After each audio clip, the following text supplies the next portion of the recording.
Hi guys, ഇന്ന് നമുക്ക് ചെടിച്ചട്ടി ഉണ്ടാക്കിയാലോ. അപ്പോൾ ആദ്യം ഇതാ ഒരു ചട്ടി എടുത്തിട്ടുണ്ട്.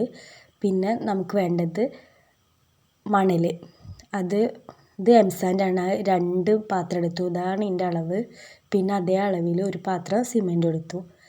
പിന്നെ നമുക്ക് നല്ല രീതിയിൽ മിക്സ് ചെയ്യാം. ഈ ചട്ടിക്ക് ഒരൊറ്റ പ്ലാസ്റ്റിക് ചട്ടി മാത്രം മതി. അതുകൊണ്ട് നമുക്ക് 100 കണക്കിന് ചട്ടികൾ ഉണ്ടാക്കാൻ പറ്റും. സിമെൻറ്റ് ചട്ടിയാണ് കേട്ടോ ഗൈസ്. അപ്പോൾ ഒരൊറ്റ ചട്ടി മതി, പ്ലാസ്റ്റിക് ചട്ടി. അപ്പോൾ വീട്ടിലൊക്കെ പ്ലാസ്റ്റിക് ചട്ടി ഉണ്ടെങ്കിൽ വേഗം എടുത്ത് വരൂ. നമുക്ക് ചട്ടികൾ ഉണ്ടാക്കാമെന്നേ. നമുക്ക് തന്നെ സിമെൻറ്റ് ഉണ്ടാക്കാമല്ലോ, പൈസ ലാഭിക്കാം. അപ്പോൾ അതിലേക്ക് കുറച്ച് വെള്ളം ഒഴിച്ച് നമ്മൾ മിക്സ് ചെയ്യുന്നുണ്ട്. ഓവറായിട്ട് വെള്ളം ഒഴിക്കരുത്. നമുക്ക് ഇതിപ്പോൾ ഞാൻ കാണിക്കുന്നുണ്ടല്ലോ, അതേ രീതിയിൽ കുറച്ച് വെള്ളം ഒഴിച്ച് കൊടുക്കുക. കുഴമ്പ് പോലെ ആക്കരുത് ഗൈസ്. ഇപ്പോൾ ഇതാണ് പാകം. ഇതേ രീതിയിൽ നമ്മൾ മിക്സ് ചെയ്തെടുക്കുക. പിന്നെ ചട്ടി എടുത്തു. ഇതൊരു പ്ലാസ്റ്റിക് ചട്ടിയാണ്. ജസ്റ്റ് നമുക്ക് അതിലേക്ക് കുറച്ച് വെള്ളം കുടഞ്ഞു കൊടുക്കണം. ഇതിലാണ് നമ്മൾ ഉണ്ടാക്കാൻ പോകുന്നത്. അപ്പോൾ വെള്ളം കുടഞ്ഞ് ജസ്റ്റ് നമ്മളിങ്ങനെ മൊത്തം എല്ലായിടത്തും ആക്കുന്നുണ്ട്. ഇനി ചട്ടിയിലേക്ക് നമ്മൾ എടുത്ത് വെച്ച സിമെൻറ്റ് മിക്സ് ഇട്ട് കൊടുക്കുക. ചട്ടം കൊണ്ട് ഫസ്റ്റ് കട്ടിയിൽ തന്നെ താഴത്തിട്ട് കൊടുക്കുന്നുണ്ട്. കണ്ടില്ല, അത്യാവശ്യം കട്ടിയിൽ തന്നെ ഇടണം കേട്ടോ. ബേസ് സെറ്റാവണം. പിന്നെ നമ്മൾ കൈ കൊണ്ട് തന്നെ ഇങ്ങനെ പ്രസ് ചെയ്ത് കൊടുക്കുക. ഇതിൻ്റെ എല്ലാ ഭാഗത്തും ഇതുപോലെ നമ്മൾ തേച്ച് കൊടുക്കാം. നല്ല കട്ടിയിൽ തന്നെ തേച്ച് കൊടുക്കണം. ഇതാണ് നമ്മളുടെ ചട്ടി നിർമ്മാണം. ഒന്ന് വെറൈറ്റി ആയിട്ട് ചെയ്ത് കൊടുക്കുക. അപ്പോൾ ഇതുപോലെയാണ് നമ്മൾ ചെയ്തെടുക്കേണ്ടത്. പിന്നെ ഉള്ളിൽ നമുക്ക് മണൽ നിറക്കാം. ഞാൻ എംസാൻഡ് തന്നെ എടുത്തിട്ടുള്ളത്. അപ്പോൾ ഇതുപോലെ ഫുള്ളായിട്ട് നമ്മളിങ്ങനെ നിറച്ചെടുക്കാം. അപ്പോൾ ഉള്ളിൽ ഗ്യാപ്പ് വേണം. സൈഡൊക്കെ നമ്മൾ സിമെൻറ്റ് വെച്ച് ഇങ്ങനെ നല്ല കട്ടിയിൽ തന്നെ തേച്ച് കൊടുക്കുക. പിന്നെ ഇതുപോലെ സൈഡൊക്കെ സെറ്റാക്കി ചട്ടകം വെച്ച് ഞാനൊന്ന് ഷേപ്പാക്കി എടുക്കുന്നുണ്ട്. പിന്നെ അതിൽ വീണ്ടും നമ്മൾ മണ്ണെടുക്കുന്നുണ്ട്. അങ്ങനെ മണ്ണ് നിറയ്ക്കുക. ഇത് നമുക്ക് തിരിച്ച് കൊട്ടാൻ വേണ്ടിയിട്ടാണ് ഇങ്ങനെ ചെയ്യുന്നത്. അപ്പം മണ്ണ് നല്ല നിറക്കണം. നിറച്ചിട്ടില്ലെങ്കിൽ നമുക്ക് ചട്ടിയിട്ട് കിട്ടില്ല.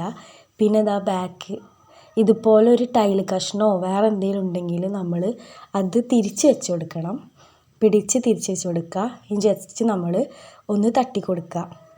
അത് ചെയ്തപ്പോൾ തന്നെ നമ്മൾ ചെയ്യണം, അല്ലാതെ ഉണങ്ങാൻ വെക്കരുത് കേട്ടോ ഗൈസ്. അപ്പോൾ തന്നെ തട്ടി കൊടുത്താൽ നമുക്ക് ഇതുപോലെ ചട്ടി കിട്ടും. ഇനി ഇത് ഉണങ്ങിയതിന് ശേഷമാണ് നമ്മൾ ബാക്കി ചെയ്യുന്നത്. പിന്നെ ജസ്റ്റ് 3 ഹോൾ ഇട്ട് കൊടുത്തിട്ടുണ്ടായിരുന്നു. പക്ഷേ ആ വീഡിയോ എടുത്തത് ഡിലീറ്റ് ആയിപ്പോയി തോന്നുന്നു. അപ്പോൾ ഹോൾ ഇട്ട് കൊടുത്ത് നമ്മൾ പിറ്റേ ദിവസം വെള്ളം ഒഴിച്ച് കൊടുക്കുക.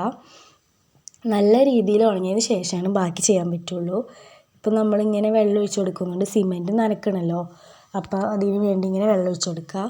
അപ്പോൾ നമ്മൾ ഈ ചട്ടി തിരിച്ച് വെച്ചു. ഇപ്പോൾ ഇതിലുള്ള മണ്ണൊക്കെ കളഞ്ഞിട്ടുണ്ട്. മണ്ണ് അവിടെ കൊട്ടി. അത് നല്ല ശ്രദ്ധിച്ച് വേണം നമ്മൾ എടുക്കാൻ. ഉണങ്ങിയതിന് ശേഷമാണ് നമ്മളത് മെല്ലെ ഒന്ന് തട്ടി കൊടുക്കുക. ഇതുപോലെ ബാക്കിയുള്ളതൊക്കെ അവിടെ ഉണ്ട്. ഞാൻ ഇപ്പോൾ 1 മാത്രമേ എടുത്തിട്ടുള്ളൂ. കുറേ ചട്ടി ഞാൻ ഉണ്ടാക്കിയിട്ടുണ്ട്. ജസ്റ്റ് നല്ല ശ്രദ്ധിച്ച് നമ്മളിങ്ങനെ തിരിച്ചു കൊടുത്താൽ നമുക്ക് പൊട്ടാതെ നല്ല അടിപൊളി ചട്ടി കിട്ടും. അപ്പോൾ വളരെ എളുപ്പമാണ്. ഇനി എന്തായാലും സിമെൻറ്റൊക്കെ വീട്ടിലുണ്ടെങ്കിൽ ഒന്ന് ട്രൈ ചെയ്ത് നോക്കൂ.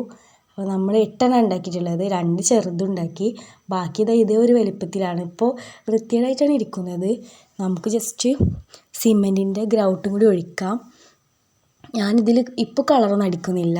നിങ്ങൾക്ക് വേണമെങ്കിൽ സ്പ്രേ പെയിൻറ്റ് മേടിച്ച് അടിച്ചു കൊടുക്കാവുന്നതാണ്. ജസ്റ്റ് ഗ്രൗട്ടാണ് ഞാനിപ്പോൾ ഒഴിച്ചു കൊടുക്കുന്നത്. ഗ്രൗട്ട് എന്ന് പറഞ്ഞാൽ നിങ്ങൾക്ക് മനസ്സിലാവില്ലേ? സിമെൻറ്റിൽ നമ്മൾ വെള്ളം മിക്സ് ചെയ്തിട്ട് ഒന്ന് കട്ടിയിൽ കലക്കിയെടുക്കാം. ഇതുപോലെ എല്ലായിടത്തും നമ്മൾ ഒഴിച്ചു കൊടുക്കണം. പിന്നെ ആ ഓട്ട അടയാതെ നോക്കണേ. അപ്പോൾ ഓട്ടയില്ലെങ്കിൽ പിന്നെ ചെടിച്ചട്ടി ആവില്ലല്ലോ. അപ്പോൾ ഞാനിങ്ങനെ തേച്ച് കൊടുത്തു. ചെറിയൊരു പെർഫെക്ഷൻ്റെ ഒരു മിസ്റ്റേക്ക് ഉണ്ട്. നമ്മൾ സ്പെഷ്യലിസ്റ്റ് ഒന്നുമല്ലല്ലോ. അപ്പോൾ നിങ്ങൾക്ക് ഞാൻ ഈ ഒരു ഐഡിയ പറഞ്ഞു തന്നത് നിങ്ങൾ ഉണ്ടാക്കിക്കോട്ടെ എന്ന് വിചാരിച്ചാണ്. അപ്പോൾ ഇതാണ് നമ്മുടെ ചെടിച്ചട്ടി. ഉള്ളിലൊക്കെ ഞാൻ ജസ്റ്റ് കൈകൊണ്ടാണ് ചെയ്തത്. അതാണ് ഇങ്ങനെ കാണുന്നത്. അപ്പോൾ നമ്മൾ എല്ലാത്തിനും ഗ്രൗട്ട് ഒഴിച്ച് കൊടുത്തിട്ടുണ്ട്. ഇപ്പോൾ ഇതാണ് ചെടിച്ചട്ടിയുടെ കോലം. നല്ല ഉറപ്പുണ്ട്. എല്ലാവരും ഒന്ന് ട്രൈ ചെയ്ത് നോക്കണം. ഉണ്ടെങ്കിൽ ട്രൈ ചെയ്ത് നോക്കുക. അപ്പോൾ ഒരു പ്ലാസ്റ്റിക് ചട്ടി മതിയല്ലോ, നമുക്ക് കുറേ ഉണ്ടാക്കാം. എത്ര വേണമെങ്കിലും ഉണ്ടാക്കാം. ഇപ്പോൾ ഒരു ചാക്ക് സിമെൻറ്റൊക്കെ ഉണ്ടെങ്കിൽ നമുക്ക് വേണമെങ്കിൽ ഒരു 300-400 ചട്ടി വരെ ഉണ്ടാക്കാം. ഞാൻ ജസ്റ്റ് വിട്ടതാണ്. 300-400 ചട്ടി ഉണ്ടാക്കാൻ പറ്റില്ല. എന്തായാലും ഒരു 50 എണ്ണമൊക്കെ ഉണ്ടാക്കാൻ പറ്റും തോന്നുന്നു കേട്ടോ ഗൈസ്. ഞാനിപ്പോൾ ജസ്റ്റ് ഒരു 1/4 ഭാഗം സിമെൻറ്റ് ഉണ്ടായിരുന്നുള്ളൂ ചാക്കിൽ. അതുകൊണ്ട് ഞാൻ ഇങ്ങനെ ഉണ്ടാക്കിയതാണ്. ഇതിപ്പോൾ 8 എണ്ണമായി. പിന്നെ സിമെൻറ്റിനേക്കാളും കൂടുതൽ മണലാണല്ലോ വേണ്ടിയത്. അപ്പോൾ നമുക്ക് അത്യാവശ്യം ഉണ്ടാക്കാൻ പറ്റും. പിന്നെ ഒരു പ്ലാസ്റ്റിക് ചട്ടി മാത്രം മതി. അതാണ് ഇതിൻ്റെ സ്പെഷ്യാലിറ്റി. അപ്പോൾ ഇഷ്ടപ്പെട്ടാൽ ലൈക്ക് ചെയ്യാനും ഷെയർ ചെയ്യാനും നമ്മുടെ ചാനൽ സബ്സ്ക്രൈബ് ചെയ്യാൻ മറക്കരുത്. എല്ലാവരും വീഡിയോ കാണും, പക്ഷേ ലൈക്ക് ചെയ്യുന്നില്ല. Okay, by.